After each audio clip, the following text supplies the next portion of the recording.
am confused. I believe in the past, from how I've gathered, is that they lumped these two together, whereas they really need to be as two separate entities. So we have to have two different communities. Yes.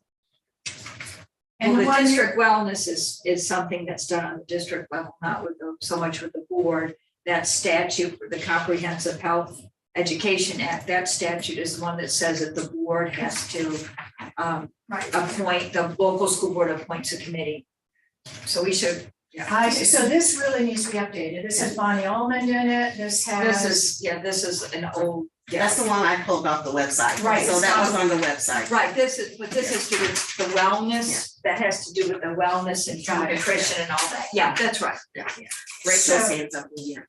Okay, so I apologize and I didn't mean to confuse the issue, but when I was looking in to correct for today, this is what I saw and I was just thinking, oh, that must be it. So, thank you. Put this aside. Rachel? Yes, ma'am. I was also seeking to get some clarification on something on the page right now that's being shown under purpose.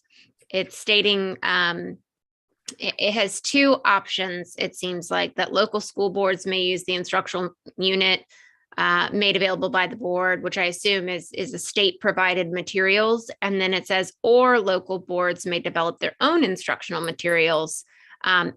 After that, it says to assist in the selection of components and curriculum materials. And it starts talking about the makeup of that 13-member local advisory committee. So my question is the 13-member local advisory committee responsible for assisting in the selection of the materials that we will pull from the state to be used? And or are they supposed to do the instructional materials that we could develop and select? I guess I'm trying to get some clarification on, are they involved in picking things from the state or is it an and or thing? Have you, the way that I read, and I don't have it with me, the last time we talked about this, I had it. It was regulation, the state regs. The state regs say that the purpose of this committee is if we're gonna use materials that are not on the state list. Got it. That was my interpretation. That's what I had thought as well. I just want to make sure because it reads slightly gray when it says to assist in the selection of components and curriculum materials. I wasn't sure if the state, section 593220 is malleable. Yeah, go ahead. Really? Yeah, so what in some of the conversation with the state, it is a gray area, and because of the sensitivity of the topic, even if it's state approved, it may be a state approved topic, but they may waiver and say ultimately you should have this topic go through this committee to make sure it meets your community standards. You would still look at what the programs that the state has recommendations. So you can use you can use what the state instruction units are, or you can develop your own, but you have that option. I mean, it's up to the committee. Okay. I think it would be, So that's not the way I read the state regulation. So you've gotten clarification on that from the state? Because go to waiver. regulation. They waiver. So in some of the conversations with some state approved topics, they have referred it back to this committee to approve. So it's kind of, I think they're viewing it as when we have state approved textbook materials and everything, and we'd still bring them to the academics committee. They would want anything involving those three topics to still come through this committee than to go to the academics committee. Okay. Can I do a follow-up, Madam Chair? Oh, yes. Rachel, just join in. Okay. I think that my main concern here is that I've read over some of the state statutes as well, and they're pretty clear in that if any content or curriculum is presented in any of those courses, that the state deems inappropriate or, not within their standards, that there is a penalty for those teachers, and that basically the sole authority rests with the school board in what does actually make it to those classrooms. So I want to make sure that there is no gray area in what this committee is tasked to do, and also make sure that ultimately everybody knows that the authority will lie with us in the approval of those curriculum materials. Because I certainly don't want any teachers or anybody getting bearing the brunt of something that was not their fault. Yeah, absolutely. Excellent points. So, Mr. Flowers, as you understand it then, walk me through the adoption of state curriculum. And then where does it go once the state says this is the approved curriculum for health and classes for what? Yeah, so- In what grades? K-12. K-12 all the way through. Yep. Okay, So the state produces their list of materials, and then traditionally so for everything else, we would have it be, then each of the schools can review everything, and then they submit kind of with their tabulations, they vote, we tabulate it and bring it to the academics committee. And this really just adds an extra step for anything that covers these 3 topics, that we would tabulate, present it to the local advisory committee, and then they would weigh in, give feedback, and then that would then go to the academics committee. But after they're having that layer of review to it also. so we go the state to the schools, to the local advisory committee. Yes. You can tell I'm a linear person, Yes, right? yes, The yes. state to schools. Mhm. We're there, then to the local advisory committee, Yes. then to the academic Yes. committee, and then to the full school board for the ultimate, I think, Rachel, to your point, the ultimate authority Yes. and choice. Yes, because they are only advising in this impact, so it would be the same process, if you will, except for we just have to have a layer of review of their work into this. Okay. To anyone's knowledge, have we ever had one of these committees? Has it ever been established? Yes, We have. yes. Okay, and do you recall how the committees came about? Selection, I know Kiki ran the committee. Kiki did, Kiki okay, put the committee together. I know community people were involved because my husband represented as clergy, okay, so he was on as clergy. They met a couple of times. They came in, they were given a curriculum. Well, first they came in and they were given instructions of the purpose of what they were for. And each of the meetings were like an all-day meeting. oh, okay, And then they came back and they were given the curriculum that they were to review. And then after they reviewed it, then they came back again and put what their suggestions were. So that was the extent of I know what the committee did. okay, but Kiki kind of put it Kiki together, was the one who put and she was responsible for it at the time. okay, at the time, yeah, all right. And so time frame then, because in order to have curriculum ready for the school year, what kind of time frame are we talking here? So what we propose is that they would tentatively meet twice a year, have 2 meetings, at least spring or fall, spring. A lot of it would come down to if we're in an adoption year or not, of that. So it really would be dependent upon any kind of topics that are out there or really where we are in the adoption process. So are they having new standards come out in 2023 then, or how? Not for help, no. Not for how? Do we know the next time we'll be receiving new information? We don't. No, not from my head. They'll want to finish math and ELA, I think, first, so. Math and ELA. Right, so just, I guess one of my concerns here is, I don't know how this fell off the radar.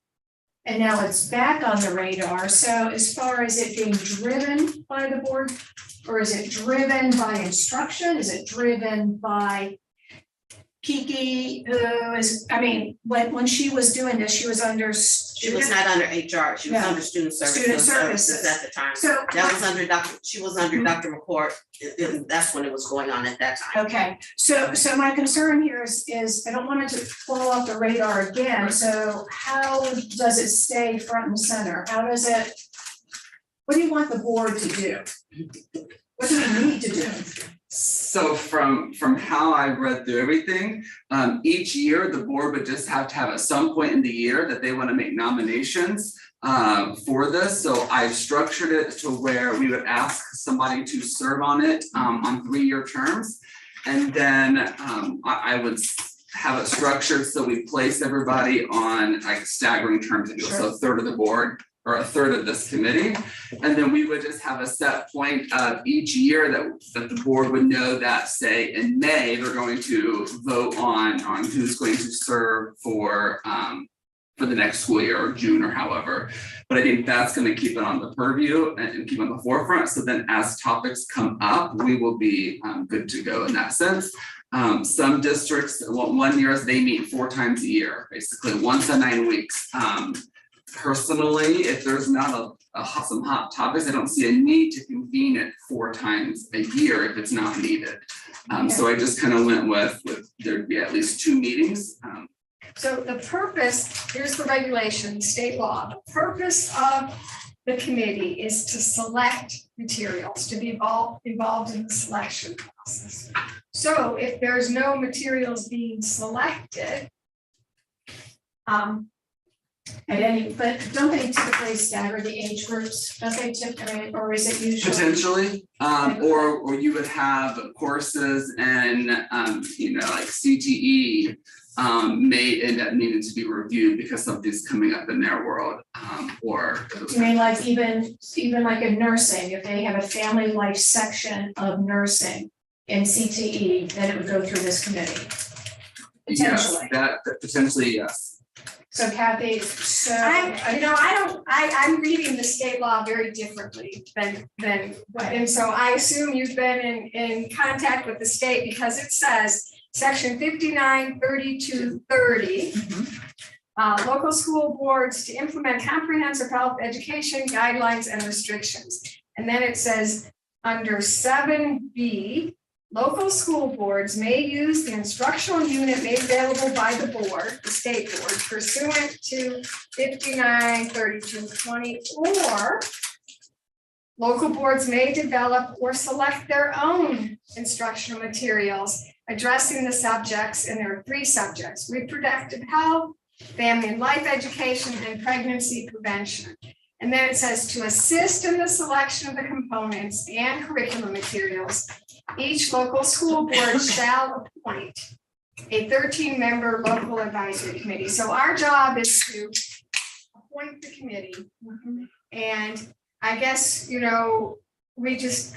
guess the board will have to decide on, and it's very clear who needs to be on the committee in this state statute. And that's cited right there in 2B. Right, there. it Yeah, is, we've got it in there. Yeah. So in order to keep this going, and I mean, would this be something that would be added to the work plans? I would suggest that's where we put it, Yeah. That's a good idea. On the work plan every because you day? have to, Is you that have to approve the work plan, you approve the Right. work plan every August Right. of your summer, so if you put it on your work plan, then you are approving that and it would come.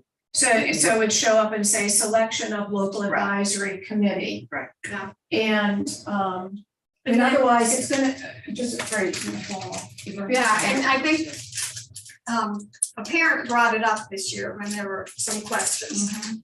And so we looked for it. I asked Dr. Rodriguez about it. He said there hasn't been one for a very long time in his district, so And it needs to be it needs to be reactivated. reactivated, right, right. And that came up in April, and so we need to Yeah, do we this. just need to It's make it important we happen, do this, yeah. Absolutely, and that's why it's crucial, I think, that it's put on something that reminds us to do To that. do that. And I can tell you one of the examples that we've still, it's great, but that concerns me is components of Aaron's Law, looking at sexual abuse that we have to do and those kind of things.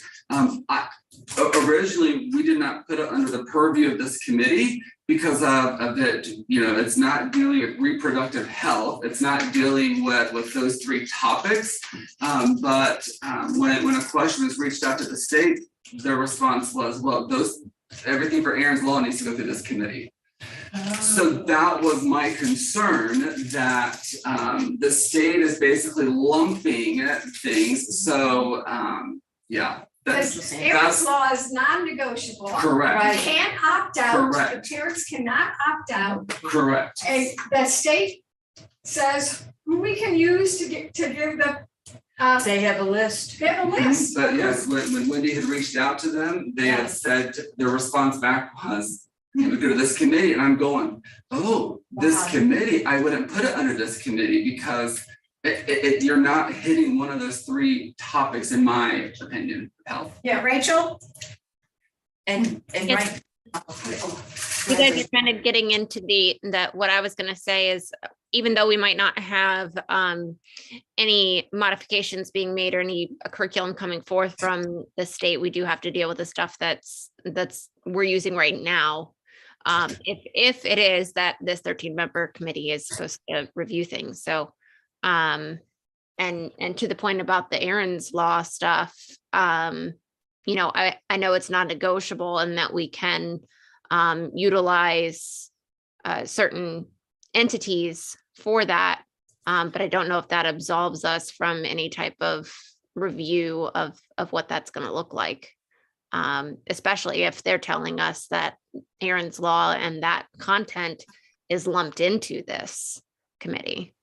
Right. So again, it goes back to the board's responsibility, which is, so I do think there's a lot here that we need to review. And I agree that a work session would be a great place for us to have more of a discussion on it. Yeah, a full discussion of it, exactly the process by which it happens and the addition to the work plan and all of that. And we do know that with reproductive health, that parents are allowed to opt out. And when we asked about the Aaron's Law, wasn't there any way that parents could opt out? They said, no, you cannot opt out of it, but it may be, we don't know. There could be legislation introduced that allows parents to opt out moving forward. We don't know, the law could change. Right, in having a local advisory committee, I think Rachel's point, as long as I'm not putting words in your mouth, is it's not a bad idea for them, even if they can't make changes, just to be aware. It's your community that is aware of what's going on in the schools and how state statutes and laws, affect what happens in the school. So, so even though it sounds like the state is here, put it to the local advisory. I think it could still serve a purpose. And from my past experiences in my career when I dealt with some of these things at a state level, I think some of this is coming down from every community has different thresholds of standards. So are you going to do a no contraception, it's only abstinence approach, or are we doing a contraception and abstinence? Right. And this allows for your local community to have an input to meet your community standards as these topics approach. Okay. So I think that, as a board really deciding, I would say that we do want to kind of set the scope. So then we have it very clearly defined what these three areas would be, I think would be beneficial. I think that our curriculum is abstinence-based in this community, but we need to move forward and see what the community wants. Well, the state requires us to teach about STDs.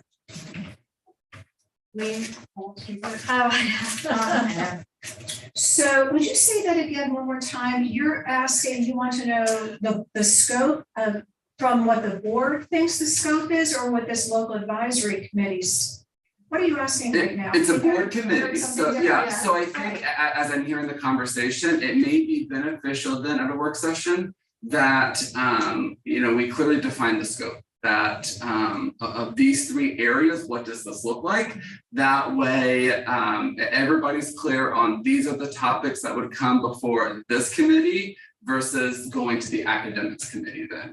And I think that that may be of benefit. Any thoughts? Earl, Ingrid, Rachel? If not, then, go ahead, Mr. Campbell. I agree with the gentleman, what he said. So that's about my point right now. Yeah, so probably it sounds like it is a much more robust and comprehensive conversation based on what you just said, Mr. Flowers. That may be asking that this be placed on the work session, maybe in November. I don't know if that agenda is set yet. It's not set, but it's really full, When is the But- work session? November November. 18th. 18. But you said this Yeah. was, Wendy, you said this came up in April or May, Yeah, I right? think so, And it's mandated, I Yeah. think it has a sense of urgency to it. And Mr. Flowers, at that workshop, if it got put on the agenda, would you again have a little more defined ideas of what the scope and examples of? I'm just having a little difficulty now understanding, like, how would we know, be able to determine the scope of reproductive health education? Family life, what does that mean? Does that mean that we're going to teach about different kinds of families? And asking us to limit or not limit education about different makeup of families? Is that what you're meaning with the scope? Or is that what the, So I would think of it from, so the law has defined those terms. So I think that we would define, make sure everybody's in agreement of what would go through this committee, what would not. Like, does the board want components of Aaron's law? Is that the expectation that they're going through this or not? but that is what the state advised you, right? They had said that, yes, that this committee could review it, but it could come down to, is this the purview of the expectation for the board though? Because that was not like an official guidance document, so. Okay. I got the vibe, it was the state's way of saying, we don't want to go there, you. So, Figure it out. yes.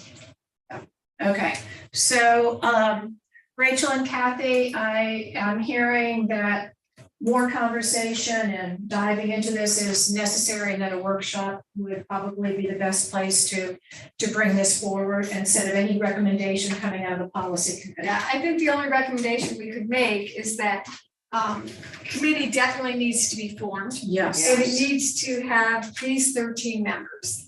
That's a requirement. And then at the the work session, you could define, I guess, those three components that are required, the reproductive health, family life education, and pregnancy prevention education. I think it'd be helpful for everyone to have Title 59 available, so Yes. they can read it. 5932. Yeah, 5932. Madam Chair. Yes, go ahead, Rachel. I was going to say, if there's any way we could get anything in writing from the DOE or from whoever's giving advisement to us, if there's anything in writing that we have as well that's giving guidance, I think that would be helpful as well. I know that there's been lots of conversations, but I'd love to see if we could get something in writing for the board that maybe is just gets rid of any gray, if we can. Okay. So to Kathy's point, coming out of this policy committee, if we do recommend to the full board to direct Dr. Rodriguez to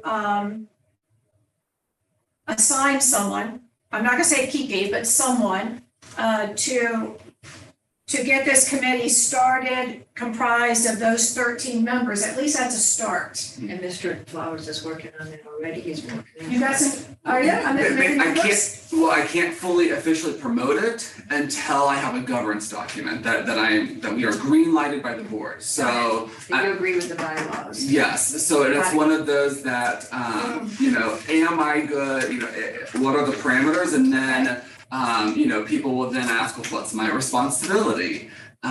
So that's kind of where this comes into play. Got it, so that's what you need from us first, is to say, Yes, that this is an appropriate way to get this committee started and the purpose and so yes, on. this would be the governance document, so the board understands how their committee will function. So the thought being that anything involving the bylaws or the procedural aspect that govern the committee, it would funnel through the policy committee, but the full board makes the decision. And then any recommendations they have that would impact health education would all funnel through the academics committee with them advising that. So that's how it's set up then. And I can kind of walk through the bylaw pieces if that would be helpful, but. Yeah, I think that, you know, I would feel comfortable, I don't know, Rachel, do you have the bylaws? Do you have this? It's mean- a Word doc. Okay, it's important. Yeah.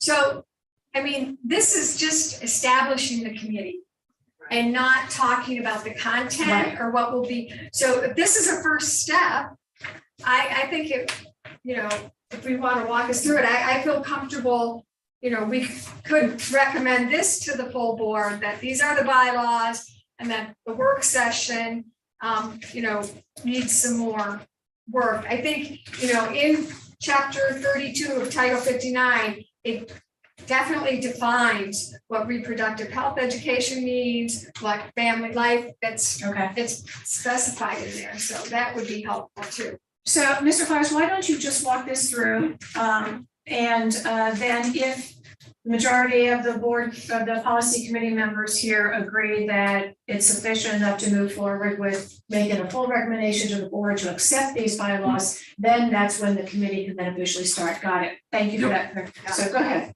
So we start off with the background of it and the purpose of it connected to the law. And then section 3 is the criteria for membership. And so we identify the legal components for those 13 members, and then their willingness to attend the meetings and all of that, and that they also must be a resident of Beaufort County, and that we need to have the committee to reflect how the community is represented. Then for section 4, the terms of membership, we would propose then to ask them to do a 3-year time to serve for 3 years then. And they can serve up to 2 3-year terms on there. The law does specify that you have to have at least 2 students, one of which is the student body president. So the wording basically allows for, if you have a junior, so the board would do students on an annual basis. But if you had a junior, you know, they could serve a second time. We just have to be mindful that if you ended up with somehow 2 juniors, then, and you know, you just one has to be the president. So, and then for the selection, it would allow for any member of the board, the committee, current or former, and anybody from the community can make a recommendation. So then the district can advertise out through our communications that we have this available, and then they would be asked to submit either a resume or letter of interest. And then the academics committee would, so the superintendent or their designee would kind of review, screen, and then these would be presented to the academics committee. So then the academics committee can review them and recommend to the full board who they should be. And then for attendance, they just ask that we put 3 meetings there. It's one of those that if there were to be more meetings, but just regular attendance being there, otherwise you could be replaced. Deal with, in the event of a vacancy, how it would be filled. And then that we would conduct the meetings in compliance with the law and open door pieces. Then for section 9, it just goes through that we would have an agenda, and it would be the transparent piece. People can add things to their agenda, and then we would publicize it. We would constitute a quorum, being a majority. And then the procedure that the committee would follow would be the Robert's Rules of Order, in compliance then with our district's governing policies and all of that.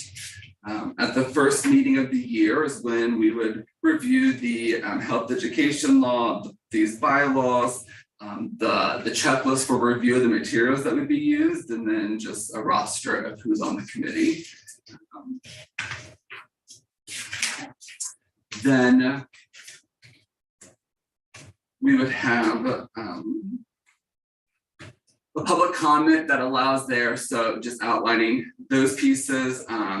We specify 2 meetings, but in the event that there is a need for some form of a special meeting or an emergency meeting, how that would be handled, that it could be called.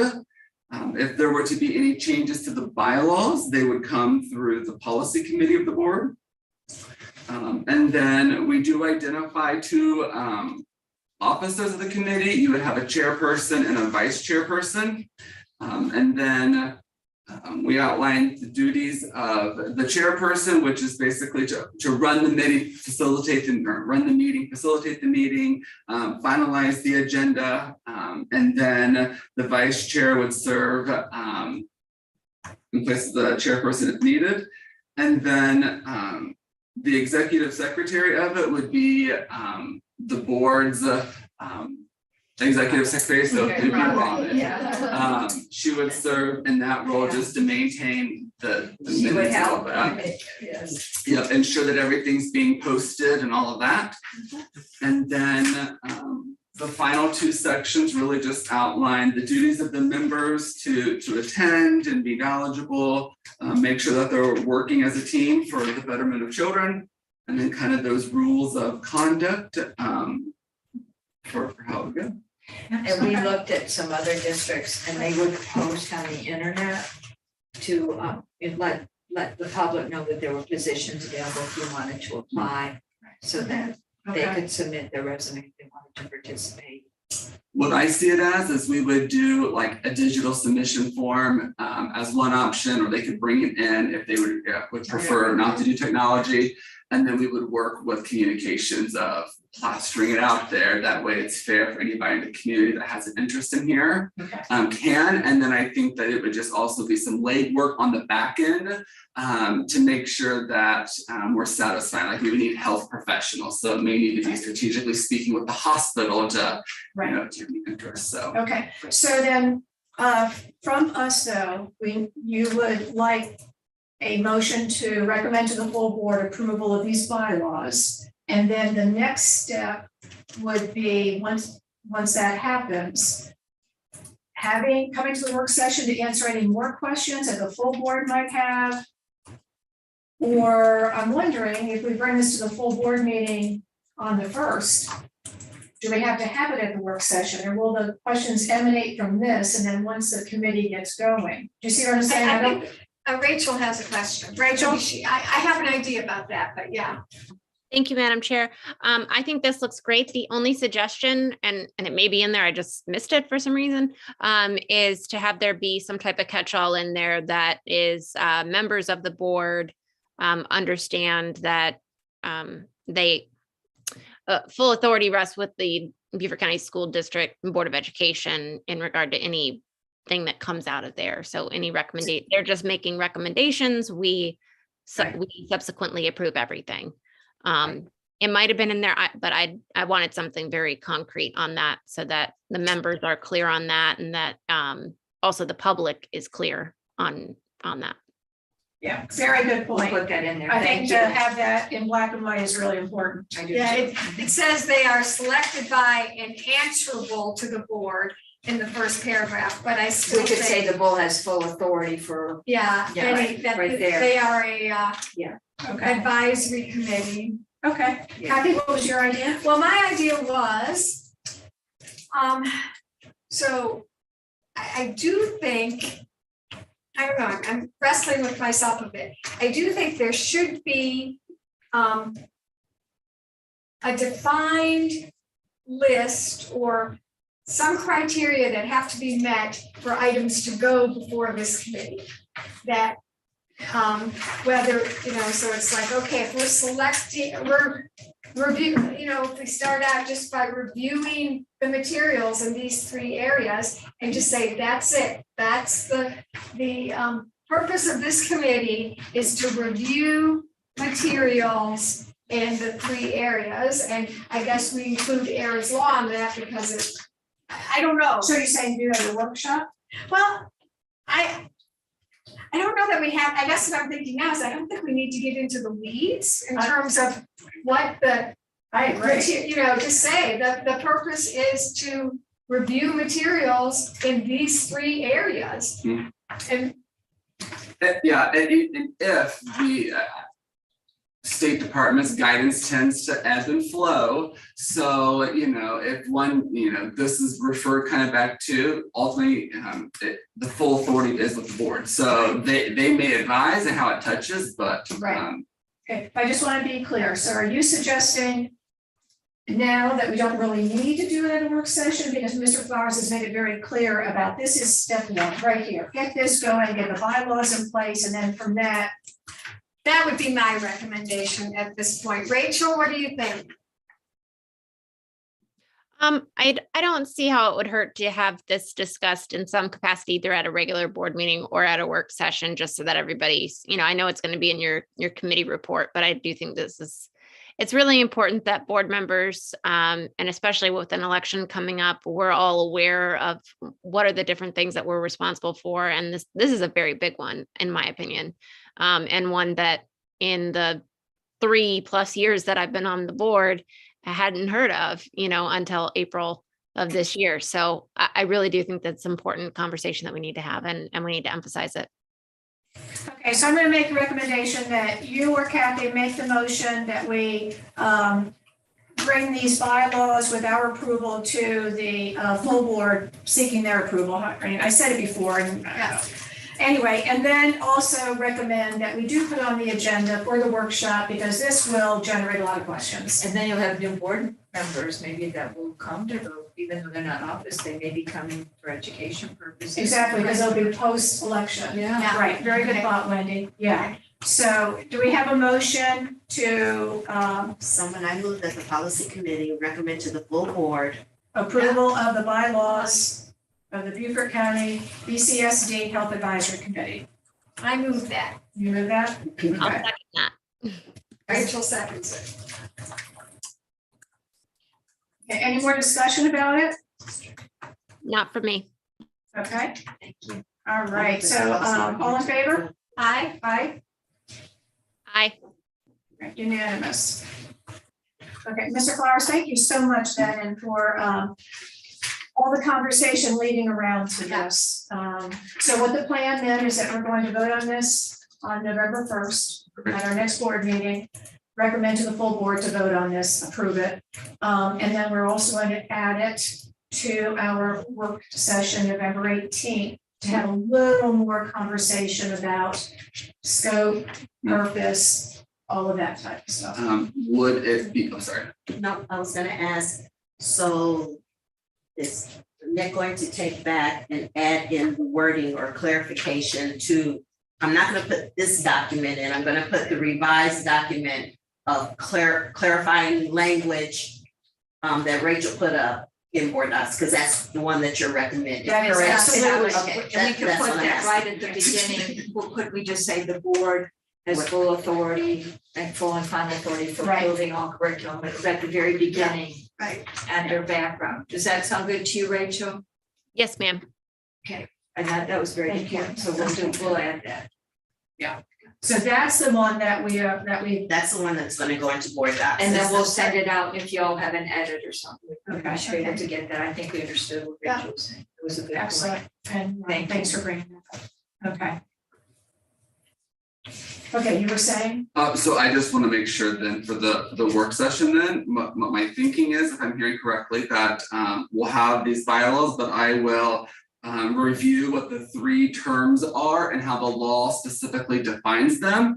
And then just and as outlining the scope of the committee, I will give what the current checklist tool would be that they would use to review. That could change each year, but it would be what the current one would be that we would start off by using, that we would have. So then everybody can see what the scope is of the 3 legal terms, and then also how the committee would work through to review something. And then I'll have the statute for the Comprehensive Health Education Act for everybody for the work Right, yeah. session. So you've got all, so everybody can read that along. with us. Right, and then we can decide where it goes on the work plan. Yeah, Okay, okay, excellent. thank you, everybody. Well, thank you. That was very informative, and I agree with Rachel. You know, this has to get done It does, ASAP, yeah. so thank you for the work you did on this, Mr. Barnes. Appreciate it. Helping the board do its duty, I appreciate it. Okay. Thank you. All right. The next thing on our agenda is discussion on the public comments policy. So, in our governance policies, we have GC 2.23. And the reason that this was, put on the agenda is that there's been some comments, some conversation about our public comment period during the board meetings. How, and I'm going to speak for myself. I sometimes think that we appear a little rigid in our adherence to the board will not respond. And so I wanted to have a discussion with this committee on some thoughts of how we might be able to respond in a very limited way, either to information that does not appear to be complete, that a speaker gets up and says something that might be not exactly correct or incomplete, and just give the chair the ability to respond, at least to clarify or direct the superintendent to have a member of senior staff reach out and contact that person, but just have something that we're not just a group sitting there not able to react or interact at all. So I have a revision, and again, just for a starting point, and wanted to know what you guys think about even making a change to this part of our policy. So, Rachel? Thank you, Madam Chair. I agree that we should be able to somehow provide clarifying information, or even, and I love the part that says give direction to the superintendent to follow up with them, because they may have information from one source.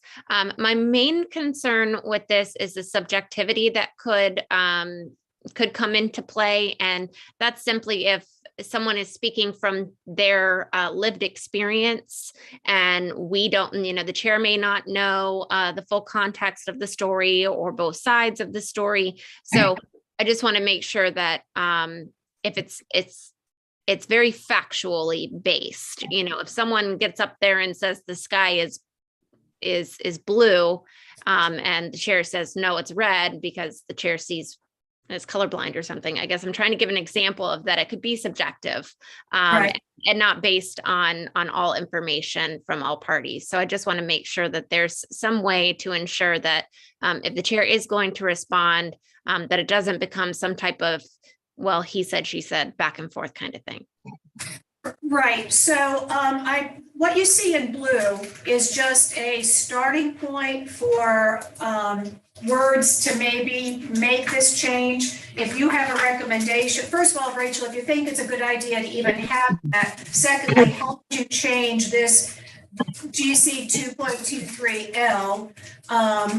And I, in no way do I think it should be a discussion. I think it should just be when the public comment is completed, the chair might be able to say, Dr. Rodriguez, would you please have Mr. Otting speak to this person about changes that are being made at a particular school site or something.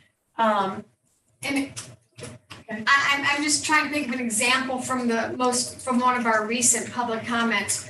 I don't know if you remember, we were at the district office and a community member stood up and said, basically, we have nothing, no social, safety and security, no police officers in our school. And at that point, I wanted to jump up and say, wait, we have security in all of our schools. Something like that, So that, exactly, and I think that that's important to make sure that the public record is such that that's accurate information, but I understand your point, Rachel. We certainly don't want it to become a discussion, and we don't want it to have anything other than factual. So, Mr. Campbell, what can you add to this? What are your thoughts? Yes, I would like to, because several meetings, and even the last meeting, we had two people came up and talk about CRT and forensic audit. And we have had a forensic audit, and we are not teaching CRT in our schools. And I think somebody should make that comment. Can be the chair or whoever. Thank you. Thank you. Ms. Boatwright?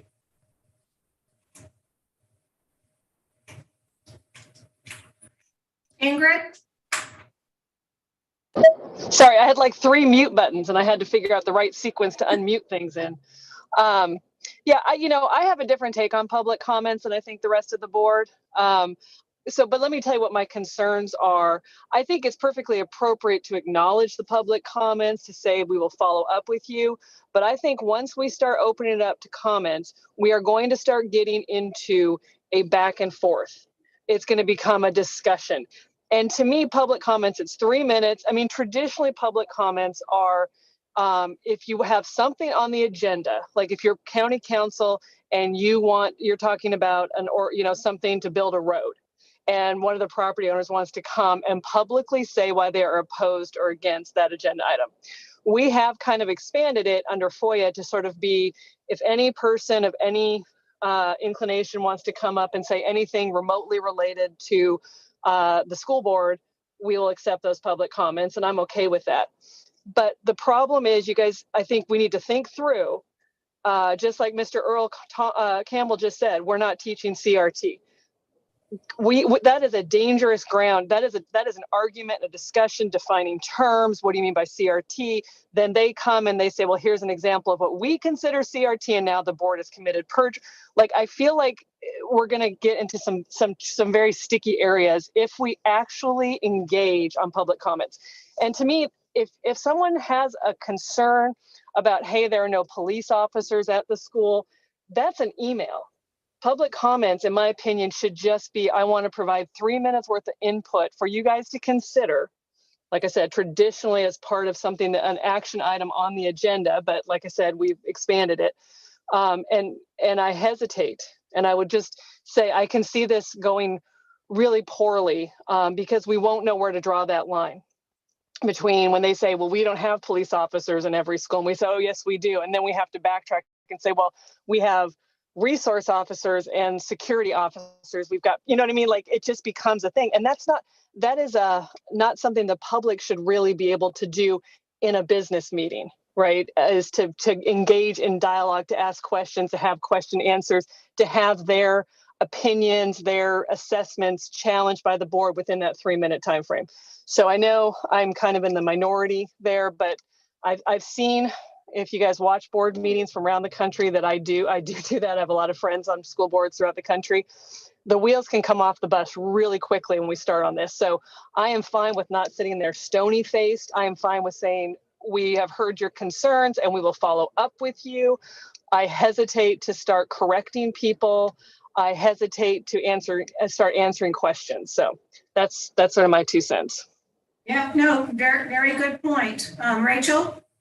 Yes, Madam Chair. And I do agree with Ingrid on that. I mean, I see that it could open up a Pandora's box. However, I do think that there are mechanisms that we can put in place that do reward the public for coming and speaking to us. I mean, they're taking the time out of their day to come and speak to us about something that is of concern to them, that they're likely passionate about. And listen, we do want to give them correct information. So I think that perhaps the answer would be simply that the chair may respond to give direction to the superintendent to provide a follow-up with the member of the public. So take out the chair's subjectivity.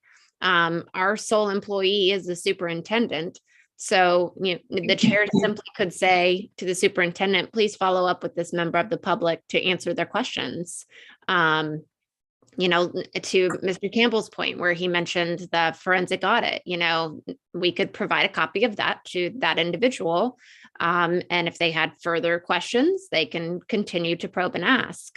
Perhaps even another suggestion, when the superintendent or his staff member does reach out to that member of the public, perhaps they say, and here's your Board of Education contact for your representative. Please email them with additional questions. So let's open up the dialogue, and as opposed to in a different forum or a different format, as opposed to right there in the meeting.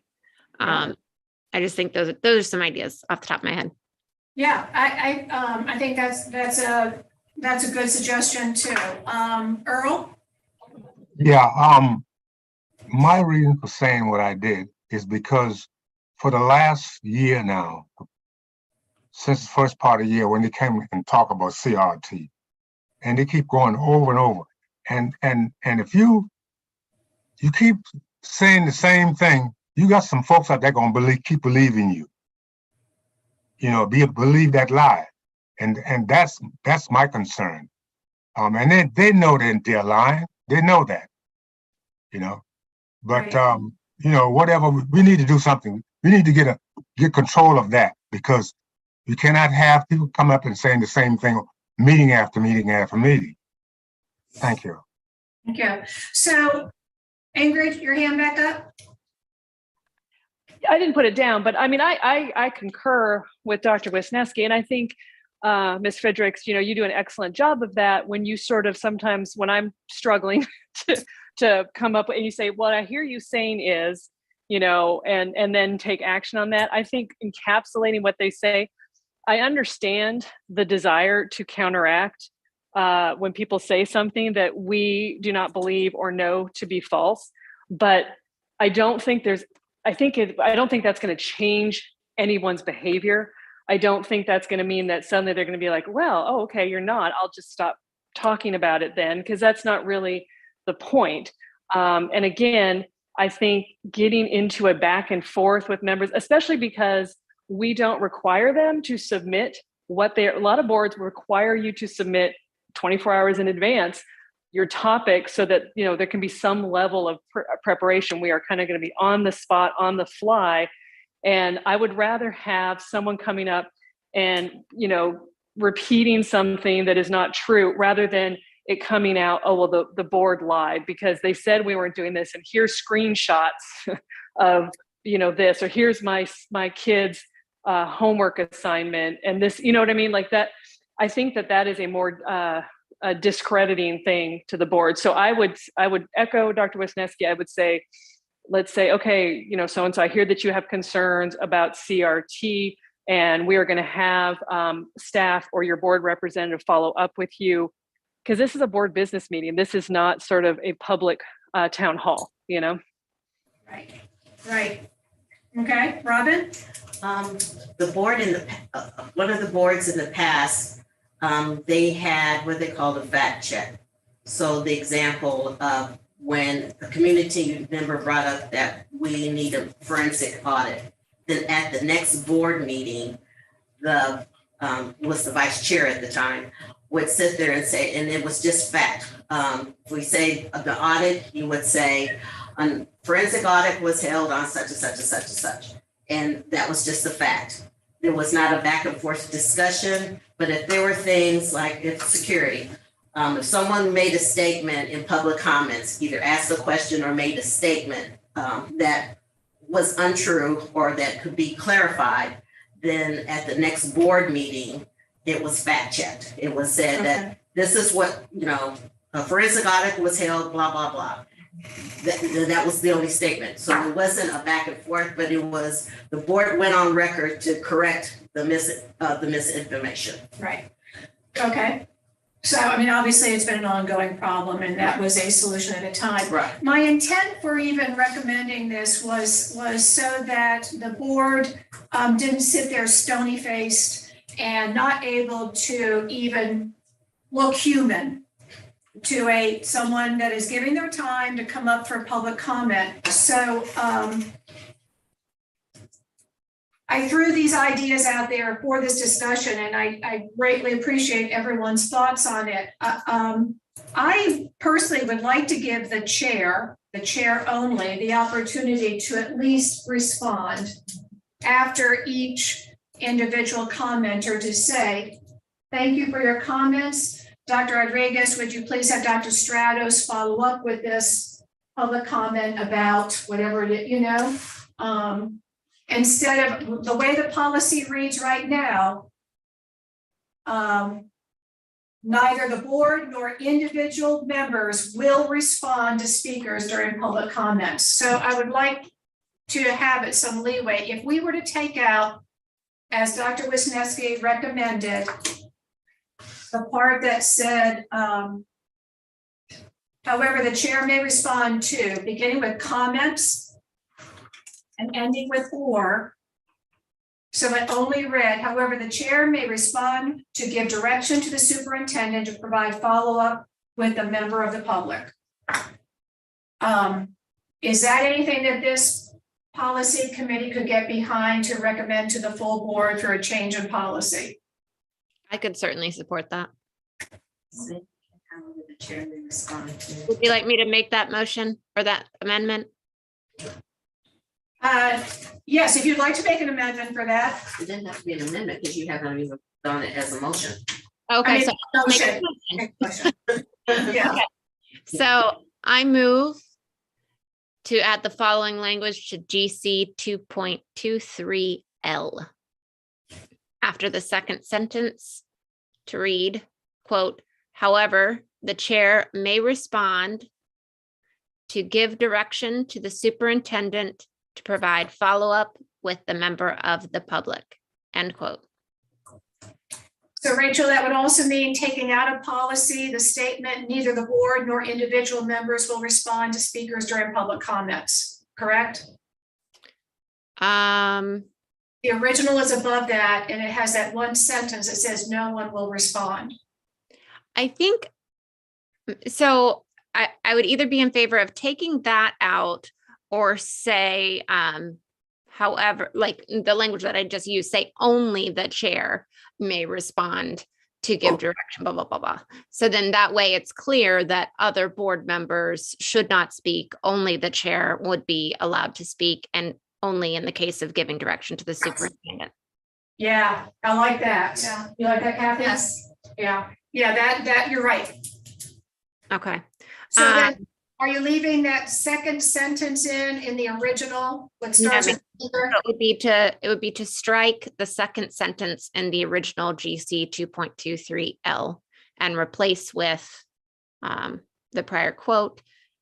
And I can, Robin, whenever you're ready, I can read it for you again. Okay. You got it. Look at that. Oh, you're so good, Robin. Tricia did this. I know you were so quick on getting that only in there. Awesome. Okay, so yes, that is how it should read. However, only the chair may respond to give direction to the superintendent to provide follow-up with the member of the public. And then the motion should also, I guess, speak to deleting that original second sentence. Right.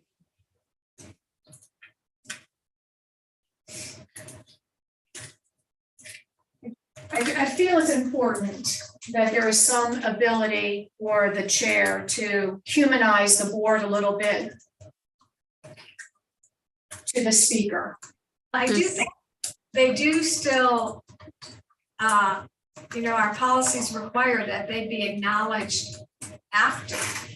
We send an email, at least I was, I know that it's in our policy that we do that, although that's not the same. I agree. I think this is important, but they should also be receiving receipt of. Yeah, I think that's under the, it might not be here, but it might be under the responsibilities of the, Secretary. yeah. And, different chairs will handle this differently. Some might just say, thank you, but at least it gives the chair the ability to respond and then direct. Right.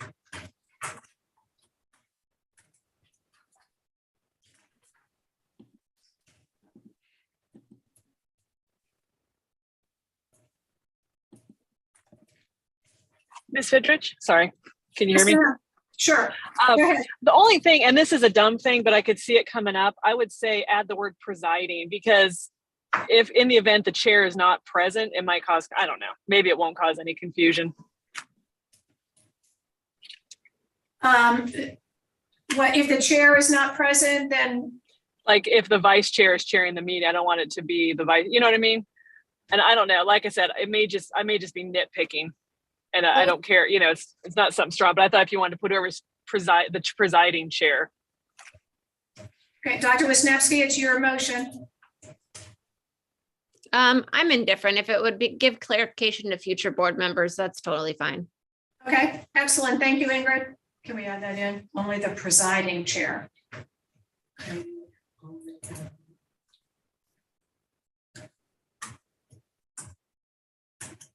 You can't spell A-R. E-S. P-R-E-S-I-D-I-N-G. Mr. Patterson, you have to say. Oh, I'm finishing. this. Okay. I can have it all my plate. Yes, that's right. Let's see.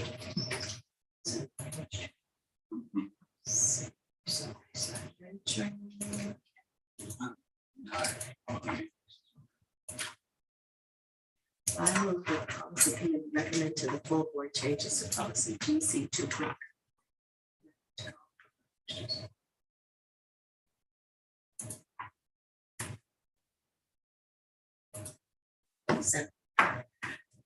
It says, persons appearing before the board should be aware that board members are without authority to act independently as individuals in official matters. However, only the presiding chair may respond to give direction to the superintendent to provide follow-up with a member of the public. Questions may be directed to the board, but answers may be deferred pending proper background investigation and formal consideration to administration. Thoughts? I would put that last sentence before the sentence that we added. Because we're saying questions may be directed to the board, but answers may be deferred pending proper background investigation and formal consideration to administration. Then I would put, then you could say the board chair or the presiding chair may respond by giving whatever that says. You know what I'm saying? Does that make sense? Rachel, I'll let you respond. It's your motion. I was going to say, I see what you're saying, Kathy. I think the only difficulty lies in that the first sentence is talking about persons appearing before the board should be aware that individual board members, are not allowed to, we act independently as individuals, blah, blah, blah. And then it says, but the chair can respond to you. You can direct questions to the board, but know that, so in my opinion, I think it's fine the way it's written.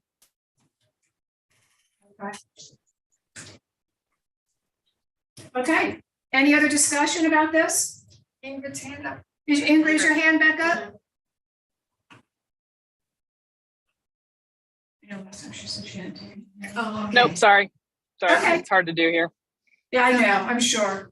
Hey, everybody, thank you for that, that good conversation. So let's vote on this. No more discussion. So all in favor? Aye. Aye. Aye. Okay, so as I recall our process, we will bring this forward to the full board, but it will have to have 2 readings. No, the last motion does Right. Rachel, does that motion carry from this point on or only at that particular day? What? No, it's been changed to 2 readings is my understanding. Okay, Yes, Right, ma'am. and so this was not discussed at all at a board meeting. This is emanating from this policy. So it's my understanding we have to do this twice. Right. Yes, So we ma'am. can do it both readings, both meetings in November, and it can become in December. in December, right?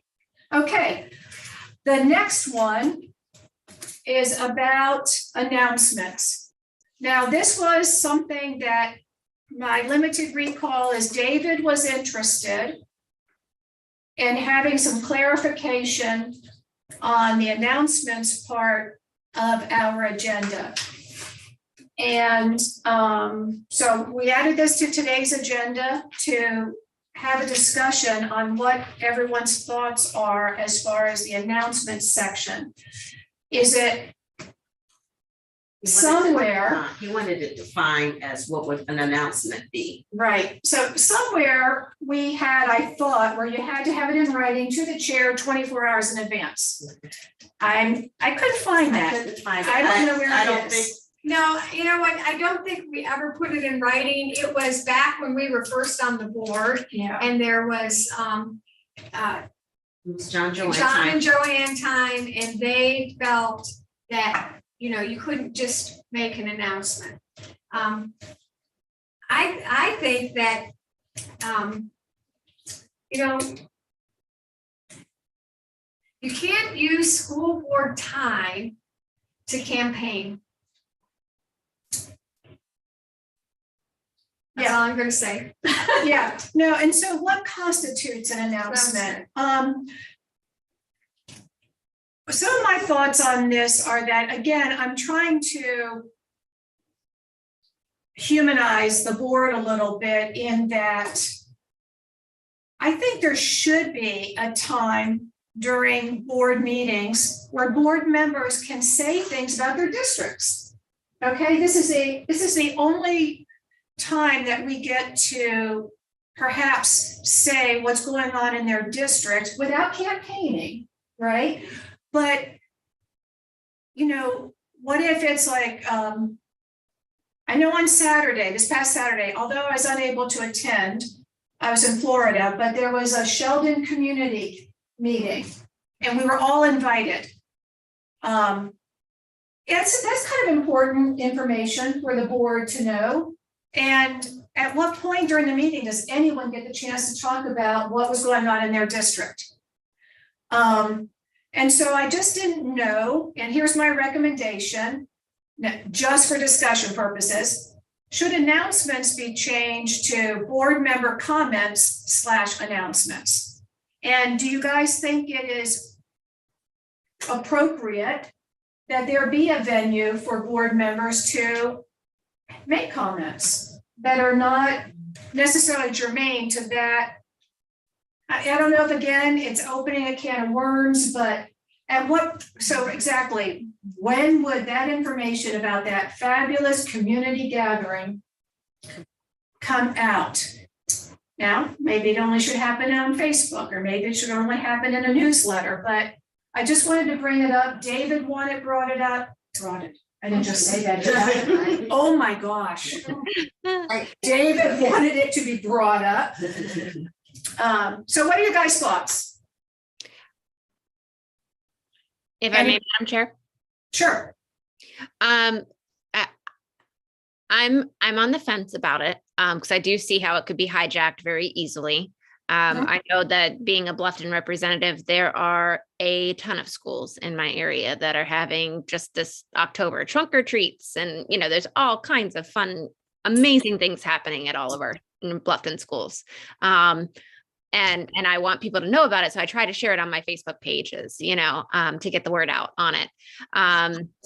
So I could see how it could easily be hijacked to be like, a huge litany of different events, but then there may be some that you just want to highlight because maybe you're going to be there as a board member and you want to get in touch with your constituents and really reach out. So I'm kind of on the fence. I'm not sure how I feel about further definition of it. I know that I've used it maybe a handful of times, maybe 2 times, just to let people know about important events.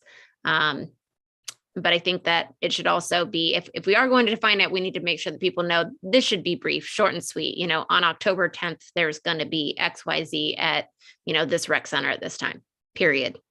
No discussion about how wonderful it is and how everybody should come out and blah, blah, blah. Right. Just facts. Okay, Ingrid? Ingrid? Yeah, one thing is, and one thing I feel that the board should think about doing in terms of a lot of things is a round robin style approach where every board member gets to have a moment to say, and everyone has a very short and sweet. I think we could use this in a lot of different areas, but I think announcements, if you're going to start opening it up and all of a sudden, one person or 2 people or whatever are making announcements every meeting, you start to feel like, hey, my constituents, I should be talking, you know what I mean? Like, and then all of a sudden we're going to have 11 people. So what we could do is just have a time where you go around the circle, start with 1, end at 11 or vice versa, and just see if anyone has an announcement they want to share so that it doesn't have to be kind of wide open and sort of a little bit nebulous as to what constitutes an announcement. Okay. I don't think going around in a circle is gonna take away that nebulousness about what constitutes an announcement. I would say that announcements be submitted in writing to the chair ahead of time. I don't know. I don't know. I'm probably not in favor of, at the end of the meeting, think about where this is in our meeting. And usually we're ready to, we're all chomping at the bit to adjourn, right? I don't know. Well, I mean, and Kathy, you bring up another thought is that we could codify the requirement that all announcements submitted to the chair 24 hours in advance, and only the chair reads the announcements. You mean during the chair's report? No, So no, these yeah, are just announcement time. announcements. Yeah, just during the, just during the announcements, and then the chair would say, there's a trick or treat at Bluffton Middle School, or, so, I mean, that's certainly something too. I don't know.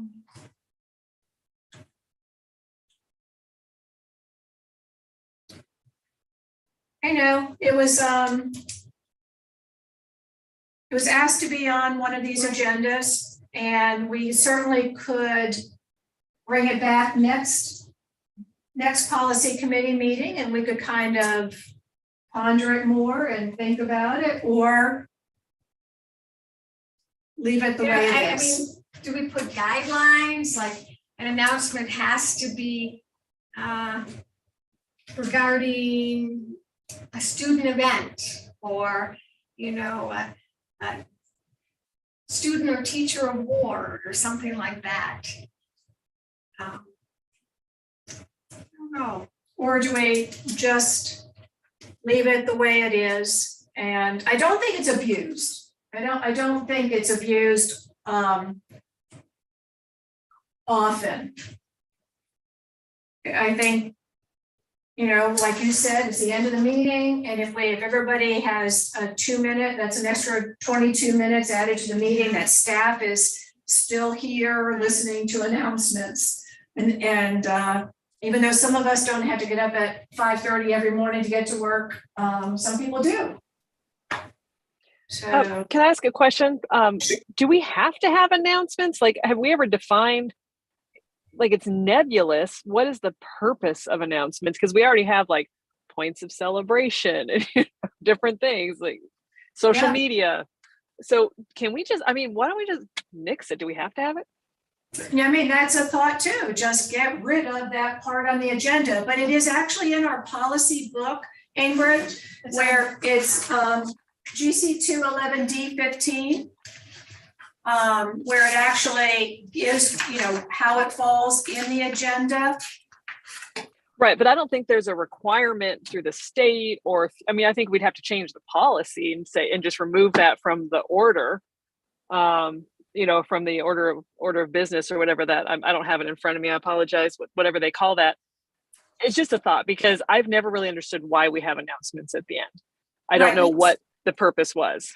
And so that's where it becomes nebulous. And if it becomes a thing where if you've got something you want to share, like a trunk or treat, or your school, one of your schools, you know, won the basketball champion, whatever it is, then it becomes kind of a thing. So I don't know. Right, no, see, and that's the other thing too, but because it is in the policy book, if we were going to remove it, then we just have to have a motion to remove it, and that certainly is an option. Earl? This came up because Mr. Smith had wanted to make an announcement about someone that had passed away. And I think it was a school teacher. And that's where that came up about, you know. Okay. And you know, I don't have a problem with sending it to the chair, you know, because like I have meetings in my community, like this past Saturday, and then we had a meeting a couple of weeks ago at Burton Wells, you know, so, you know, that's up to the board. It doesn't matter to me. Okay. And one of the other reasons it was put on the agenda in the standard was because previous board members felt like you could not say anything because it was not on the agenda and it was not advertised. So then we made a placement on the agenda for announcements, because when people were just saying things, then they said it was not noticed, it was not on the agenda, so therefore they could not make those statements. So that's why announcements was placed on the agenda. Okay, all right.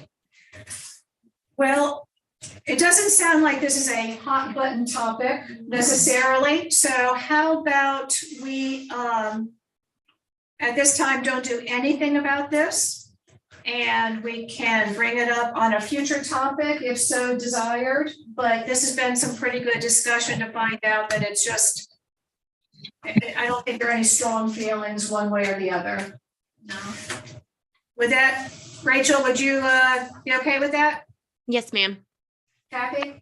Okay, all right, so we'll add that to a future topic if so desired. All right, excellent. Well, that is what is on our agenda. We do have to talk about a future meeting date. I know that, guys, you know what? We really have to go through this handbook because the new board members will be coming on and that handbook has some really good information. So I'd like to set up a meeting for the handbook. And we also have an agenda topic that was use of public facilities for funerals. We need to discuss that. And Robin, was there one more? Policy on future, that was it. Okay, so we at least have those two items. Oh, monitoring reports, that was the third The one. monitoring reports is the third thing. The monitoring report in topics, meaning how they should be brought back to the court. And do, when staff presents them, some staff members, departments present them one way, where we're just bringing you the information, and then at the end of the year, they're all collected together and then the board votes on it? Or is the board gonna vote on each of the monitoring reports as they're presented? So that needs some clarification. So that would be a future topic. How does the board want the monitoring reports and report it out to them? Well, with our OEs. Earl, do you want something else to say? Yes, Yes, sir. I would like for the policy committee to suggest, maybe we can put this at our work session, but we need to have a policy on weapons. I know that you have the Safe School Act, but I think we need a policy to deal with weapons and also vaping in schools. Because there's a lot of that is going on in our schools. And some of the teachers have talked to me, and there's no way that, for me, I'm not saying to every board member, that a student bring a weapon to school, they should be expelled for the whole rest of the year. It has to be submit a recommendation to come back to the board to be reinstated back in school. And also in vaping, we need to address both of those issues. Thank you. So, Mr. Campbell, I did request of the board officers to have vaping on the next board meeting or work session. So, let's talk about that there. And if you would like to maybe request that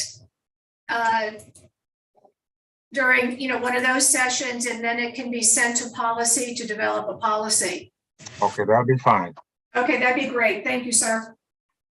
All right, handbook monitoring reports and Announcements. well, I mean, future topics. I don't know that, I think we do need some time to think about that one. All right, can we schedule a meeting fairly soon so we can go over that handbook?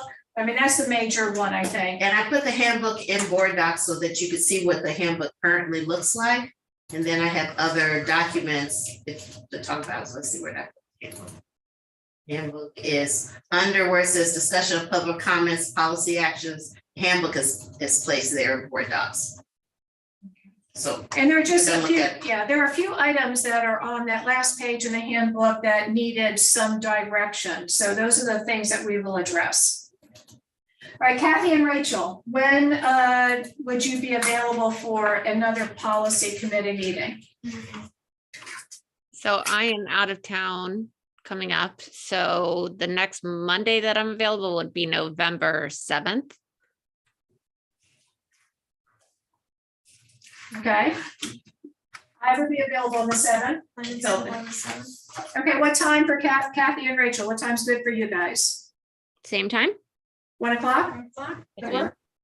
All right.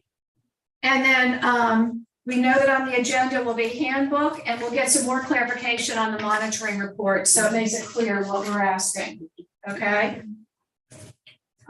We will have already had our board meeting, so it's possible that vaping or weapons might be sent to policy to develop a policy for that, so we will know that by November 1st. All right, so policy committee meeting Monday, November 7th at 1 o'clock. Sounds good. All right, very good. Motion to adjourn? I move, we adjourn. Second. Wonderful. Thank you guys very much. Appreciate it. Thank you all. Okay, bye-bye.